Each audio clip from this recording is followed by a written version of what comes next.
కొన్ని ఫోన్లో చిత్రాలు చూశాను నేను, అమ్మవారి ఫోటో ఉంటుంది, ఇంత పొడుగు ముక్కు ఇలా సరిగ్గా చూపుడు వేలు సరిపోయేలా ఉంటుందండి. నిజంగా సంపెంగ మొగ్గలాగే ఉంటుంది.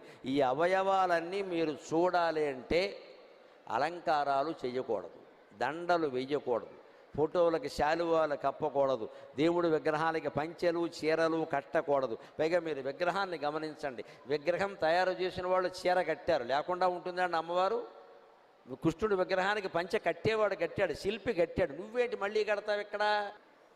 ఎందుకు ఈ పంచె కట్టాలి నువ్వు అక్కడ? ఆ విగ్రహం అందమంతా చెడిపోయింది. ఇక్కడ మనకి చేయవలసింది ఏమిటంటే దర్శనం. నువ్వు కాఫీ తాగుతూ చూసినా పర్వాలేదు, అన్నం తింటూ చూసినా పర్వాలేదు, ఖాళీగా కూర్చొని చూసినా పర్వాలేదు, చివరికి మన చేతుల్లో పెద్ద వ్యాధిలా వ్యాపించిన ఫోన్ మాట్లాడుతూ దేవుడి కేసు చూసినా పర్వాలేదు.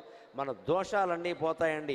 ఎంతసేపు దర్శించారు మీ ఇంట్లో విగ్రహాన్ని కానీ గుళ్ళో దేవతను కానీ, దాన్ని బట్టి ఉంటుంది మన జీవితం అంతా.